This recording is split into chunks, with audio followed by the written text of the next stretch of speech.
Hello student and welcome to the 51st lecture for class 8 mathematics CTS. Myself is Tabeeb Siddiqui from RJ Academy. तो last week हमारे 2 lecture हो चुके थे comparing quantity में. अब हम आज की क्लास में आगे बढ़ेंगे. ये क्वेश्चन मैंने होमवर्क दिया था. काफ़ी लोगों के होमवर्क आ गए थे लेकिन कई लोगों के नहीं आए. इसका मतलब उनको क्वेश्चन को ये नहीं आया नहीं होगा, या आया नहीं या करा नहीं हो. Dates depend totally on you. अगर आप नहीं करते हो तो इसमें मेरा कोई नुकसान नहीं है, आपका अपना ही नुकसान है. ये कह रहा है कि how much percent above the cost price should A cost shopkeeper marks his goods so that after allowing A discount of 25% on the MP he gains 20%. ठीक है, कुछ भी नहीं गिवन है, सिर्फ परसेंटेज गिवन है. क्वेश्चन ये कह रहा है कि how much percent should A cost keeper mark his good so that after allowing a discount on 25% on MP he gains 20%. यानी कॉस्ट प्राइस से कितना ऊपर, हाउ मच परसेंटेज, कितना परसेंटेज ऊपर ये रखे शॉपकीपर अपने प्राइस को, मार्क प्राइस को रखे, है ना. तो इसमें भी आप चाहो तो x मान के कर सकते हो और चाहो तो वैसे तो 100 मान के करोगे ज़्यादा बेटर रहेगा, है ना. x मान के करोगे तो थोड़ा डिफ़िकल्ट हो जाएगा. तो आप मान लो कि let the cost price be 100. Suppose करो कि कॉस्ट प्राइस 100 है. ठीक है, कॉस्ट प्राइस 100 होने का मतलब ये है कि after allowing A discount of 25%, तो मार्क प्राइस इसके ऊपर ही होगी, है ना. मार्क प्राइस इसके ऊपर ही होगी, हमें नहीं पता, लेकिन जो भी मार्क प्राइस होगी उस पर 25% का डिस्काउंट जब मिलेगा, है ना, तो सेलिंग प्राइस होगी, तो सेलिंग प्राइस आएगी. यानी सेलिंग प्राइस कैसे आएगी, 25% जो भी हमारा देखो सेलिंग मार्क प्राइस पे ही हमें क्या करते हैं, कॉस्ट प्राइस हमने 100% मान लिया. मार्क प्राइस जो होती है, जो डी मार्ट पर, जो स्टोर पे, जो रैक्स पे जो बोतल लिखी होती है ना, उसमें मार्क एक प्राइस होती है, उस पर कुछ डिस्काउंट मिला है. डिस्काउंट कितना मिल रहा है, 25% का. डिस्काउंट कितना मिला है, 25% का. अब सेलिंग प्राइस जो होती है, सेलिंग प्राइस क्या होगी, मार्क प्राइस माइनस डिस्काउंट. और डिस्काउंट कितना मिल रहा है, 25% का. डिस्काउंट किस पे मिलता है, हमेशा मार्क प्राइस पे. तो 25/100 इंटू मार्क प्राइस, यही होता है. तो ये कितना आ जाएगा, 25/100 तो 1/4 होता है, तो ये मार्क प्राइस अपॉन 4 आ जाएगा. ठीक है, तो सेलिंग प्राइस जो हो रही है, सेलिंग प्राइस वो कितनी आ रही है, मार्क प्राइस, है ना. इसको चलो मार्क प्राइस आप बार बार मत लिखो, इसको एक्स लिख लो. तो मार्क प्राइस को अगर हम एक्स मानते हैं, सपोज़ करो मार्क प्राइस को हम एक्स मानते हैं, तो ये कितनी आ जाएगी, x/4. डिस्काउंट कितना आ जाएगा, x/4. तो मार्क प्राइस एक्स थी, डिस्काउंट x/4 है, तो सेलिंग प्राइस कितनी हो गई, 3x/4 हो गई. सेलिंग प्राइस 3x/4 हो गई. ठीक है, अब एक चाह रहा है कि इसमें प्रॉफिट हो, यानी ये 3x/4 आया है ना, इसमें प्रॉफिट हो, कितना हो, 20% का. तो वो हमें निकालना है कि कितना हो. तो हम देखो, प्रॉफिट क्या होता है, प्रॉफिट होता है selling price minus cost price, यही होता है. ठीक है, तो और प्रॉफिट परसेंटेज क्या होता है, प्रॉफिट परसेंटेज होता है profit upon cost price into 100. ठीक है, तो हम ये चाह रहे हैं कि ये जो प्रॉफिट परसेंट है ना, ये 20% का है. तो यानी प्रॉफिट परसेंटेज हमें क्वेश्चन में गिवन है 20%. क्वेश्चन अगर नहीं समझ में आया ना तो वापस से पॉज करके यहीं से रिवाइंड कर लो, ठीक है ना, ताकि आपको और क्लियरिटी आए. तो प्रॉफिट परसेंटेज हमें निकालना है, जो कि हमें गिवन, प्रॉफिट परसेंटेज हमें गिवन है 20. Profit selling price minus cost price होता है, तो सेलिंग प्राइस 3x/4 है, माइनस कॉस्ट प्राइस, तो कॉस्ट प्राइस 100 मानी हुई हमने, और ये कॉस्ट प्राइस हमने 100 ले ली, इज इक्वल टू 100, तो ये मल्टीप्लाइड हो गया. तो यहाँ से जब आप सॉल्व करोगे ना, तो ये सॉल्व करोगे तो कितना आ जाएगा, 20 is equals to 3x/4 minus 100. तो ये हो जाएगा आप 3x/4 इज इक्वल्स टू 120 हो जाएगा, आई थिंक सो, है ना. 3x/4 को दलें तो 100 को दलें तो 120 हो जाएगा. तो ये हो जाएगा, x की वैल्यू आ जाएगी 160. कितनी आ जाएगी, 160. यानी मार्क प्राइस्ड जो आ रही है आपकी, यानी अगर कॉस्ट प्राइस 100 है तो मार्क प्राइस कितनी होनी चाहिए, 160 रुपीज़ होनी चाहिए. अगर 160 रुपीज़ होगी तो 160 रुपीज़ पे हम 25% का डिस्काउंट देंगे. 160 रुपीज़ में हम कितना देंगे, 25% रुपीज़ का डिस्काउंट देंगे. तो हमारी मार्क डिस्काउंट कितना आ जाएगा, 160/4. 160/4 कितना होता है, 40 रुपीज़. तो 40 रुपीज़ डिस्काउंट आ जाएगा, है ना. 40 रुपीज़ डिस्काउंट आ जाएगा, तो सेलिंग प्राइस कितनी हो जाएगी, सेलिंग प्राइस हो जाएगी आपकी ऑटोमेटिकली 160 आपकी क्या थी, मार्क प्राइस, डिस्काउंट आपका 40 रुपीज़ आ गया, तो यानी सेलिंग प्राइस कितनी आ गई, 120. अब सेलिंग प्राइस 120 है, कॉस्ट प्राइस 100 है, तो अपने आप ही 20% का प्रॉफिट हो रहा है। तो ये हमें प्रूव करना था, यही हमें निकालना था। अब क्वेश्चन ये नहीं है कि एक्स की वैल्यू सेलिंग प्राइस है, तो सब हमने माना हुआ है। सेलिंग प्राइस, कॉस्ट प्राइस को हमने एक्स माना हुआ है, मार्क प्राइस को हमने एक्स माना हुआ है ना। तो हमें ये नहीं निकालना है, हमें ये निकालना है कि कॉस्ट प्राइस से कितना परसेंटेज ऊपर रखे, कॉस्ट प्राइस से कितना परसेंटेज ऊपर रखे। तो कितना परसेंटेज ऊपर आ रहा है, ये 60 आ रहा है ना। तो ये निकाल लो आप अलग। कॉस्ट प्राइस आपकी, आप चाहो तो ये डेफिनेटली निकल जाएगा। सीपी आपने 100 मानी हुई है, मार्क प्राइस आपने कितना निकाली, 160 निकाल ली है, ठीक है। मार्क प्राइस आपने तो कितना नेट इंक्रीज़ कितना है, 60% का इंक्रीज़ है। तो इंक्रीज़ परसेंट यानी कितना परसेंटेज मार्क करो आप, तो 60 किस पे मार्क करना है, कॉस्ट प्राइस पे कितना ऊपर, किसके ऊपर मार्क करना है, कॉस्ट प्राइस के ऊपर है ना। क्वेश्चन में यही है कि how much above the cost price, तो कॉस्ट प्राइस के ऊपर मार्क करना है। तो 60/100 कॉस्ट प्राइस इंटू 100, तो ये 60% अबव मार्क करोगे ना आप कॉस्ट प्राइस के, तो ऑटोमेटिकली आपका आंसर आ जाएगा। तो ये 60% आपको ऊपर मार्क करना है, ठीक है। तो एक्चुअली में देखा जाए तो 160 है, तो वैसे 60% आपको निकालना पड़ेगा, ठीक है। ये आंसर मार्क प्राइस इज़ 160 है, लेकिन परसेंटेज वाइज देखोगे तो 60%। अगर कॉस्ट प्राइस आपकी 200 है तो 60% अबव निकालना पड़ेगा, 60% अबव 200, 60% निकालो 200 का, अगर कॉस्ट प्राइस 200 है, ठीक है। तो कितना आ रहा है, 120 आ रहा है। 120 आप इसमें ऐड कर दोगे तो 320 मार्क प्राइस होनी चाहिए। तब आप 25% का डिस्काउंट देने के बाद भी आपको 20% का प्रॉफिट होगा। फिर भी समझ में नहीं आए तो फिर आप वापस एक बार रिकैप करो, ठीक है। नेक्स्ट क्वेश्चन है या नेक्स्ट टॉपिक है sale tax, value added tax, VAT. इसके भी ऊपर भी क्वेश्चन है, आपने देखे होंगे 8.1, 8.2, 8.2 में है खास करके, ठीक है ना। 8.3 भी अब आप कर सकते हो। कंपाउंड इंटरेस्ट वाली एक्सरसाइज को छोड़ के सब कर सकते हो। जब हम कंपाउंड इंटरेस्ट देखिए, होपफुली आज हम कोशिश करेंगे कंपाउंड इंटरेस्ट तक, फॉर्मूले तक तो रीच कर ही जाएँ कैसे भी करके। सेल टैक्स और वैल्यू एडिड टैक्स क्या होता है स्टूडेंट, कि सरकार कुछ टैक्स लगाती है ना, किसी चीज़ पे आपको टैक्स लगाती है। मैं बताता हूँ, एक मिनट।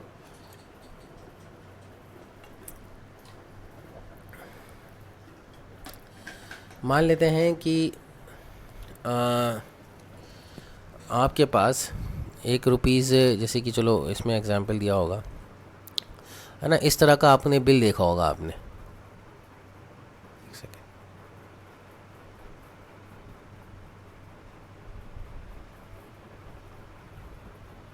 ठीक है। ये बिल नंबर लिखा हुआ है यहाँ पे, ये मेनू है ना। तो quantity bill amount plus sale tax ऐसे लिखा होता है ना। मतलब क्या होता है कि सपोज़ करो कि बिल अमाउंट है 100 रुपये का, सेल टैक्स 5% का है, तो टोटल आपको कितना रुपीज़ देना पड़ेंगे, 105 देना पड़ेगा। बात समझ रहे हो, यानी सेल टैक्स परसेंटेज में होता है सरकार की तरफ से। अब आपने 100 रुपये की कोई चीज़ खरीदी है और सेल टैक्स सरकार ने या वैल्यू एडिड टैक्स सरकार ने 5% लगा रखा है, जिसको आप ये GST का नाम भी दे दिया है, सेल टैक्स। GST होगा ना मार्केट में, GST सेल टैक्स ही होता है। आप बाज़ार से कोई 100 रुपये की चीज़ खरीदने गए और सरकार ने बोला कि आप पे 5% टैक्स भी देना पड़ेगा, तो 5% ऑफ 100 निकाला, 5% ऑफ 100 निकाला, कितना आ रहा है, 5 रुपीज़ आ रहा है। तो यानी टोटल आपको कितना खर्चा करना पड़ जाएगा, 105 रुपये। तो this sales tax is charge by the government on the sale of than item. It is collected by the shopkeeper from the customer and given to the government. This is there for always on selling price of an item. ये सबसे important है। Sale tax किस पे होता है, selling price. जो आपने net final price आप खरीदने जा रहे हो ना, जिस भी आइटम की, आपको से शॉपकीपर ने कहा कि ये 100 रुपये का है, तो 100 रुपये क्या होती है, सेलिंग प्राइस। शॉपकीपर को कितने का पड़ा ये तो नहीं, अपने को नहीं पता ना। सेलिंग प्राइस पे सेल टैक्स होता है and is added to the value of the bill. These days however the price include the tax known as value added tax. और अब ये और अमेंडमेंट हो गया है, इसको GST भी कहते हैं, ठीक है ना, GST कहते हैं। तो क्वेश्चंस देखते हैं, तो क्वेश्चन सबको समझ में जब क्लैरिटी आएगी, ज़्यादा क्लियरिटी आएगी। तो एक सेकेंड,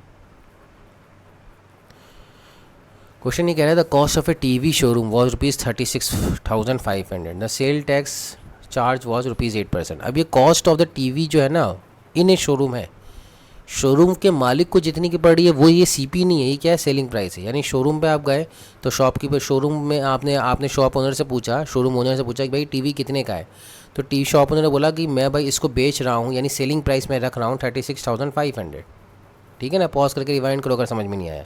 शोरूम पे गए, शोरूम के ओनर से आपने पूछा TV चाहिए, तो शोरूम के ओनर ने बोला कि मैं इसको बेच रहा हूँ 36,500, लेकिन इसमें टैक्स भी है, कितना है, टैक्स है 8% का।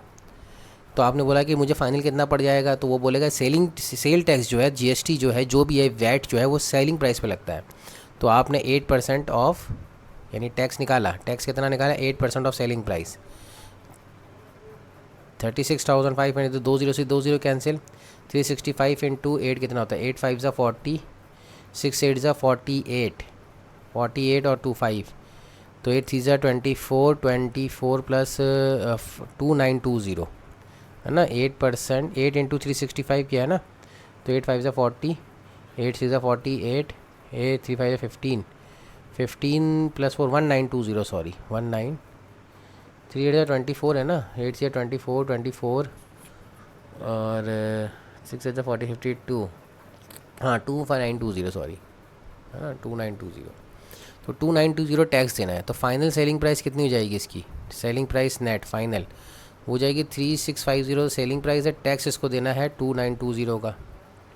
तो ये 0 और ये 2 9 5 14 और 7 2 9 39420 की ये पड़ेगी after tax, after giving tax ये कितने का पड़ेगा, 39420 की।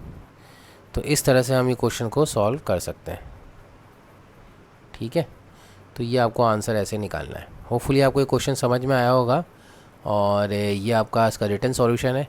ठीक है, सेलिंग प्राइस कितनी होती है, ये cost price of the TV है कस्टमर को, टू कस्टमर, लेकिन जो सेलर होता है उसके लिए तो ये सेलिंग प्राइस है। फॉर सेलर सेलिंग प्राइस कितनी है, 36,500। तो सेलिंग प्राइस जो टैक्स होता है हमेशा सेलर की सेलिंग प्राइस पे निकलता है, जो सेलिंग प्राइस होती है वो उसमें निकलती है। ठीक है, अब आ जाते हैं next question. Raman bought an air cooler for ₹5,400 including a VAT. अब रमन खरीद के आया है, देखो लैंग्वेज पे ध्यान देना, रमन को तो ये खरीद के आया है, रमन ने बेची नहीं है, खरीद के आया है।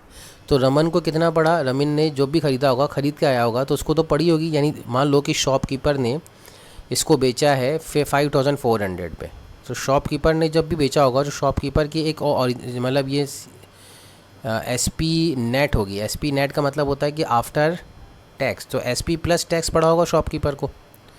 तो SP प्लस टैक्स कितना आ रहा है, 5,400, क्योंकि इसमें लिखा हुआ है इंक्लूडिंग 8% ऑफ द टैक्स। तो मान लेते हैं कि ये जो SP है, SP ये अपन मान लेते हैं X रुपीज़ थी, ठीक है ना, और टैक्स कितना लग रहा है, टैक्स लग रहा है 8% का। तो अब आप देखोगे कि SP पे टैक्स लगाते हैं, है ना, तो नेट SP कैसे निकालेंगे, पहले तो टैक्स निकालोगे कि टैक्स रुपीज़ में कितना आ रहा है, तो 8% ऑफ X निकालोगे, तो 8% ऑफ का मतलब मल्टीप्लिकेशन ऑफ X निकालेंगे, तो कितना आ जाएगा 8x/100। तो टैक्स और SP ऐड हो जाते हैं, SP आपने X मान ली है, ठीक है ना। तो SP नेट यानी जो रमन को जो प्राइस पड़ेगी वो क्या पड़ेगी, सेलिंग प्राइस प्लस 8x/100, ये प्राइस पड़ेगी। सेलिंग प्राइस कितनी है 5,400 और ये कितना आ जाएगा, ये आ जाएगा 108x/100, तो यहाँ से x निकल जाएगा। तो आप चाहो तो ये हो जाएगा x = 5,400 × 100/108। तो ये कितना आ रहा है 108 1 108 50, तो ये 50 × 100 5,000। तो B option is the correct answer आ जाएगा। तो ये B ऑप्शन बन जाएगा इसका। ठीक है, तो 5,000 इसका आंसर आ जाएगा। इस तरह से इसको क्वेश्चन को सॉल्व करना है। ठीक है, तो इस बार इन्होंने जो प्राइस थी ना, फाइनल प्राइस दे रखी थी।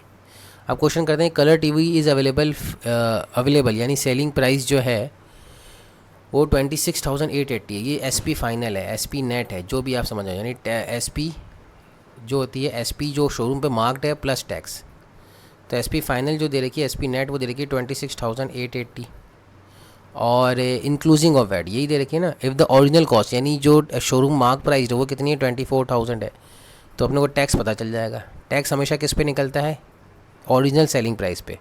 ओरिजिनल कॉस्ट यानी ओरिजिनल जो कॉस्ट है जो शॉपकीपर बेच रहा है, टैक्स उस पर हमेशा निकलता है। तो टैक्स कितना आ रहा है, टैक्स अगर निकालोगे तो ये आ जाएगा 26,880 माइनस 24,000, तो ये कितना हो जाएगा, ये हो जाएगा 880, 6 - 4 2880 का टैक्स हो रहा है। टैक्स हमेशा किस पे निकलता है, टैक्स हमेशा जो सेलिंग प्राइस है शॉपकीपर की तरफ से जो विदाउट टैक्स वाली है उस पे निकलता है। तो टैक्स परसेंटेज निकालना है, तो कितना होगा 2880 किस पे निकलेगा, ओरिजिनल सेलिंग प्राइस यानी 24,000 पे इंटू 100। तो ये 2 ज़ीरो से ये 2 ज़ीरो, ये 1 ज़ीरो से ये 1 ज़ीरो कैंसिल। अब ये आपको देख लेना है कि 4 6 ज़ा 24, 4 7 ज़ा 4 2 ज़ा 6 12। तो ये C option 12% is the correct answer. ठीक है, तो इस तरह से हम निकाल सकते हैं। और फिर नेक्स्ट क्वेश्चन पे आ जाते हैं। ये सारे क्वेश्चंस आपके लिए रिटर्न सॉल्यूशन में लिए हुए हैं मैंने फॉर्मूले, है ना। तो आप चाहो तो इनको एज इट इज़ सॉल्यूशन कैसे लिखना है, एग्ज़ाम में कैसे करना है, ये सारी चीज़ें आपको ऐसे ही करनी है। ठीक है, तो आपके लिए हेल्प के लिए मैंने इसको टाइप करवा लिया है। नेक्स्ट क्वेश्चन करते हैं। A jeweller allows a discount of 16% to his customer and still gains 20%। Find the MP of यानी mark price of the ring which cost the jewellers ₹1190। ठीक है, क्या करेंगे, क्वेश्चन पहले अच्छे से समझ लो। एक ज्वेलर है, ठीक है ना, एक ज्वेलर है, वो 16% डिस्काउंट अलाउ करता है कस्टमर को और स्टिल वो 20% का गेन करता है। इस तरह का क्वेश्चन हम कर चुके हैं। Find the mark price of the ring which cost the jeweller to 1190। तो इस बार कॉस्ट प्राइस हमने लास्ट इस तरह का क्वेश्चन में किया हुआ है। हमने उस टाइम कॉस्ट प्राइस मानी थी 100, लेकिन इस बार कॉस्ट प्राइस दे रखी है ₹1190। ठीक है, मार्क प्राइस को हम मान लेते हैं कितनी है, x है। डिस्काउंट परसेंटेज कितना है, डिस्काउंट परसेंटेज मान रहे हैं 16% है। तो डिस्काउंट किस में मिलता है, हमेशा डिस्काउंट मिलता है मार्क प्राइस पे। तो 16% ऑफ मार्क प्राइस निकालो तो कितना आ जाएगा, ये आ जाएगा आपका 16x/100। ये कितना आ जाएगा, ये डिस्काउंट आ जाएगा। तो सेलिंग प्राइस कितनी हो जाएगी, सेलिंग प्राइस वो जाती है मार्क प्राइस जो है माइनस डिस्काउंट। तो x मार्क प्राइस हो गई 16x/100, क्या हो गई, डिस्काउंट हो गया। तो कितना आ रहा है, 100 माइनस 16, ये हो जाएगा 84x/100, 84x/100। तो 84x/100 क्या हो रही, सेलिंग प्राइस हो रही है। और कॉस्ट प्राइस ये दे रखी है और प्रॉफिट हो रहा है 20% का, यानी प्रॉफिट परसेंटेज दे रखा है 20%। तो हमें ये पता है कि प्रॉफिट क्या होता है, selling price minus cost price. तो प्रॉफिट आपने निकाल लिया, सेलिंग प्राइस है 84x/100 माइनस कॉस्ट प्राइस कितनी है 1190। तो 84x/100 माइनस 1190, ये आपका क्या आ गया है, प्रॉफिट। और प्रॉफिट परसेंटेज का फॉर्मूला क्या होता है, प्रॉफिट परसेंटेज का फॉर्मूला होता है profit upon cost price into 100। तो प्रॉफिट परसेंटेज गिवन है क्वेश्चन में, ये कितना है 20, प्रॉफिट कितना है 84x/100 माइनस 1190। कॉस्ट प्राइस कितनी है, कॉस्ट प्राइस भी दे रखी है 1190, ये कॉस्ट प्राइस है ना, ये CP ये गिवन है सबसे पहले, इंटू 100। इसको सॉल्व करना है। ठीक है, तो ये थोड़ा सा लेंदी कैलकुलेशन है, तो देख लेते हैं। 20% ये प्रॉफिट है और 84x/100 माइनस 1190, ये आपका प्रॉफिट हो गया, डिवाइडेड बाय 1190, ये आपका कॉस्ट प्राइस इंटू 100। तो ये 1 ज़ीरो से 1 ज़ीरो कैंसिल, 119 इंटू 2 कर दो, बट ये 119 को उधर क्रॉस मल्टीप्लाई करो तो कितना आ जाएगा, 2 9 ज़ा 18, 2 1 ज़ा 2, 2 1 ज़ा 2, 2 1 ज़ा 2, 2 1 ज़ा 2, 2 9 ज़ा 1 2380। और ये कितना हो रहा है आपका 84x/100 इंटू ये 10 अंदर मल्टीप्लाइड हो जाएगा माइनस 11900। तो ये एक 10 से ये एक 10 कैंसिल और ये ऐड कर दो तो 2380 प्लस 11900 और ये हो जाएगा 8 पॉइंट यानी 84/10 इंटू x। तो ये ऐड करो तो 0 से 0 ऐड हुआ, 8 इधर ऐड हुआ, ठीक है ना, और 9 + 3 12 हुआ, 2 + 2 4 हुआ, 14280 आ जाएगा। 14280 इंटू 10/84, ये आपका x आ जाएगा। x यानी मार्क प्राइस। क्वेश्चन क्या कह रहा है, क्वेश्चन कह रहा है फाइंड द MP, तो ये निकाल लेना आप, इसको सॉल्व कर लो आप तो आपका आंसर आ जाएगा। ठीक है, अब ये मैं नहीं सॉल्व करूँगा, मैं अपना टाइम बचाऊँगा यहाँ पर, अदरवाइज़ मैं सॉल्व करने बैठ जाएगा। लॉन्ग डिवीजन तो आप कर सकते हो ना, यानी 14280 इंटू 10/84 करोगे तो आपके पास अपने आप आंसर आएगा। ठीक है, तो ये आपके पास लिया हुआ है, तो मार्क प्राइस 1700 आएगी। जो मैंने किया है वैसा ही करना है यहाँ पे, ठीक है, ये ऐसे ही होगा। इसको सॉल्व करोगे तो 1700 आएगी। वैसे करना चाहो तो 7 की टेबल में जा रहा है, 7 1 ज़ा 7, 7 2 ज़ा 14, 7 2 ज़ा 14, 7 4 ज़ा 28 और फिर 12 की टेबल में जा रहा है क्या, 12 वन ज़ा 12, 12 7 ज़ा 7, 170 इंटू 7, हाँ तो 1700 ही आ रहा है, तो वो ईज़िली कैलकुलेट हो गया। तो ये डायरेक्ट कैलकुलेशन पे था। तो ये क्वेश्चन आप एक बार ट्राई करो, नहीं आया तो मुझसे समझो, ठीक है। अब आ जा रहते हैं हमारा जो बेसिक जो हम चाह रहे थे आज हम इंट्रोड्यूस कर दें, वह है कंपाउंड इंटरेस्ट। ठीक है, सिंपल इंटरेस्ट हम पहले ही पढ़ चुके हैं, ठीक है। सिंपल इंटरेस्ट हमें पहले से आता है, कंपाउंड इंटरेस्ट हमें पढ़ना है। तो compound interest actually simple interest का अगला भाग है। तो ये बहुत इंपॉर्टेंट चैप्टर भी है और बहुत इंपॉर्टेंट टॉपिक भी है। लास्ट ईयर मैंने इस टॉपिक पे बहुत बच्चों के साथ गेम भी खेले थे, बहुत बढ़िया किया था। लेकिन इस बार हमारा ऑफलाइन मोड में क्लास चल रहा है तो वो गेम वगैरह तो पॉसिबल नहीं है। देखो होता क्या है,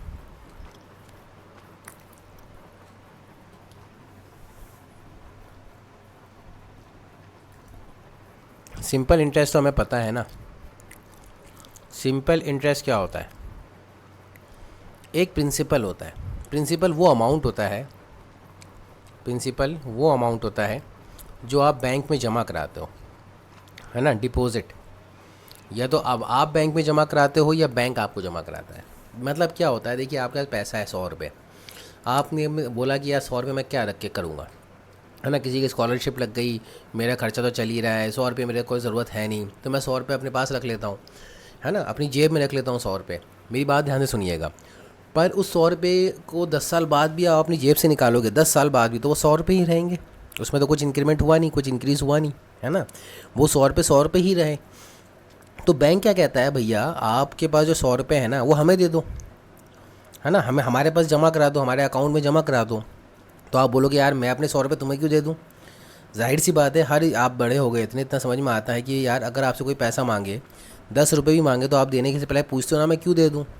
तो बैंक ये जवाब देता है कि आप हमारे पास जमा कराइए, तो और जितने साल के लिए आप जमा कराएंगे हम उस पर इंटरेस्ट देंगे। क्या देंगे, इंटरेस्ट, ब्याज देंगे, जिसे कहते हैं ना ब्याज, ब्याज देंगे। ब्याज नहीं है ये, ब्याज है ना, ब्याज। तो हम आपको ब्याज देंगे, इंटरेस्ट देंगे, सूद देंगे जिसे कहते हैं। तो वो बोलेंगे, आप बोलोगे ये सूद क्या होता है, ये इंटरेस्ट क्या होता है। तो बैंक कहेगा कि आपका 100 रुपये हम 120 130 रुपये कर देंगे 5 साल में, 2 साल में। तो वो ही कहता है कि ठीक है, जो आप हमें पैसा जमा करा रहे हो, बैंक जो कहता है जो आप अपने पैसों को बढ़ाना चाह रहे हो, और बैंक जब आपको देता है तो उसको लोन कहता है। वो क्या कहता है, लोन। आप जब बैंक को देते हो तो वो डिपॉजिट होता है, और जब बैंक आपको देता है तो वो लोन कहलाता है। अब बैंक आपको क्यों दे देगा, बैंक आपका भाई थोड़ी है। बैंक आपको इसलिए देगा क्योंकि आपको अगर बैंक ने 100 रुपये दिए तो 5 साल के लिए, 5 साल बाद या 10 साल बाद या 1 साल बाद आपको उसको लौटाने हैं उससे ज़्यादा। तो जो ज़्यादा अमाउंट है ना, जो ज़्यादा अमाउंट है उसको इंटरेस्ट कहते हैं। वो सिंपल भी हो सकता है, कंपाउंड भी हो सकता है ना। सपोज़ करो आपने 100 रुपये दिए बैंक को, बैंक ने आपको 5 साल बाद 120 रुपये लौटाए, तो ये जो 20 रुपये एक्स्ट्रा आ रहा है ना, 20 रुपये एक्स्ट्रा, ये इंटरेस्ट कहलाता है ना। अब बैंक ने आपको 100 रुपये दिए, आपने इसको लौटाने 120 रुपये, तो ये जो 20 रुपये एक्स्ट्रा आ रहा है ना, ये इंटरेस्ट कहलाता है। दोनों तरफ की कैलकुलेशन ऐसी रहती है, ठीक है। तो सिंपल इंटरेस्ट के अंदर ये चीज़ होती है। अब इसमें कंपाउंड में क्या फ़र्क होता है वो भी अपन देखते हैं। तो जो रेट ऑफ इंटरेस्ट कहलाता है ना, रेट यानी किस रेट पे आपकी वृद्धि होगी, किस रेट पे आपका हर साल पैसा बढ़ेगा। हर साल पैसा बढ़ेगा, इसलिए पर एनम कहलाता है। क्या कहलाता है, पर एनम। एनम का मतलब ईयर, है ना। तो रेट जो होता है यानी 10%, 16%, 8%, 10%, 11%, 12%, जो भी रेट होगा, इस रेट से हर साल आपका पैसा बढ़ेगा, हर साल। फॉर एग्जांपल अगर हमने 10% रेट ले लिए, तो 100 रुपये अगर आपने जमा कराए तो 10% ऑफ 100 रुपये निकाल लो, कितना आ रहा है, 10 रुपये। यानी 1 साल बाद आपका पैसा कितना हो जाएगा, 110। ये कितना हो जाएगा, 110। ये आपका ये, और इसमें जाहिर सी बात है कि टाइम इन्वॉल्व हो जाएगा, तो टाइम को हमने टी मान रखा था, ठीक है ना। तो सिंपल इंटरेस्ट का जो फॉर्मूला होता है, जो आपने लास्ट ईयर पढ़ा है, वो होता है PRT/100, PRT/100। और जो आपको जितने भी टाइम पीरियड के लिए आपने बैंक में रखा है, जो अमाउंट आपको मिलता है फाइनली, उसको हम बोलते हैं अमाउंट। क्या बोलते हैं, अमाउंट। अमाउंट का फॉर्मूला होता है प्रिंसिपल प्लस सिंपल इंटरेस्ट। अब सिंपल इंटरेस्ट और कंपाउंड इंटरेस्ट में फ़र्क क्या है। सिंपल इंटरेस्ट और कंपाउंड इंटरेस्ट में सिर्फ इतना सा फ़र्क है कि सिंपल इंटरेस्ट हमेशा एक जो ओरिजिनल अमाउंट आपने जमा कराया है उस पर ही मिलता रहेगा हर साल, और कंपाउंड इंटरेस्ट क्या है कि ये बढ़ता रहता है, बढ़ता रहता है। देखो मैं सिंपल सी कैलकुलेशन समझाता हूँ, ठीक है, तो ये आपको ज़्यादा समझ में आएगा। ये तो हो गया सिंपल इंटरेस्ट का फॉर्मूला, ठीक है ना। अब ये तो हाफ ईयरली वगैरह ये नेक्स्ट क्लास में देखेंगे। लेकिन जैसे कि अगर हम कैलकुलेशन करें, सपोज़ करो कि आपने ₹100 जमा करा दिए बैंक में, रेट ऑफ इंटरेस्ट आपको मिल रहा है 10% और टाइम पीरियड है आपका सपोज़ करो 3 ईयर्स का, ठीक है ना। तो कंपाउंड इंटरेस्ट सिंपल इंटरेस्ट का फ़र्क दिखाता है। ब्लैक कलर में सिंपल इंटरेस्ट सॉल्व कर रहा हूँ। तो फर्स्ट ईयर का सिंपल इंटरेस्ट कितना हो जाएगा, फर्स्ट ईयर का at the end of first year 100 into 6 into 3/100, ठीक है ना। सॉरी 100 इंटू 6 इंटू 3 एक साल के बाद, एक साल बाद के बाद आपको कितना मिल रहा है, 6 रुपीज़, नहीं ये 10% है ना, सॉरी, तो 10 रुपीज़। एक साल बाद आपको कितना मिल रहा है, 10 रुपीज़, ठीक है, 10 रुपीज़ मिल गया। तो आपका जो अमाउंट हो गया वो कितना हो गया after 1 year, P after 1 year, यानी जो अमाउंट है आपको, यानी एक साल बाद अगर आप पैसा निकालोगे तो कितना मिलेगा आपको, कितना मिलेगा 110, 100 प्लस 10, 110 रुपये मिलेगा। लेकिन अब सिंपल इंटरेस्ट सेकंड ईयर का कैलकुलेट करोगे तो सिंपल इंटरेस्ट अभी भी आपके ओरिजिनल अमाउंट पे ही कैलकुलेट होगा, है ना। जो बढ़ गया उस पर नहीं कैलकुलेट होगा, आपके ओरिजिनल अमाउंट पे ही कैलकुलेट होगा। तो एक साल के लिए फिर निकाला आपने तो कितना आ गया 10 रुपये।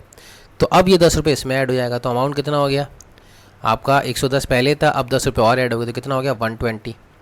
और finally simple interest after 3 year निकालोगे तो ओरिजिनल अमाउंट 100 ही है, इसी पे कैलकुलेट होगा। फिर एक साल के लिए और निकाल लिया तो ये कितना आ गया, अगेन 10 रुपये आ गया। तो अमाउंट कितना हो गया, अब आपका 120 रुपये था प्लस 10 कितना हो गया। तो फाइनल आफ्टर 3 ईयर अमाउंट आप 3 साल बाद जब आप पैसा निकालने जाओगे तो आपको कितना मिलेगा 130।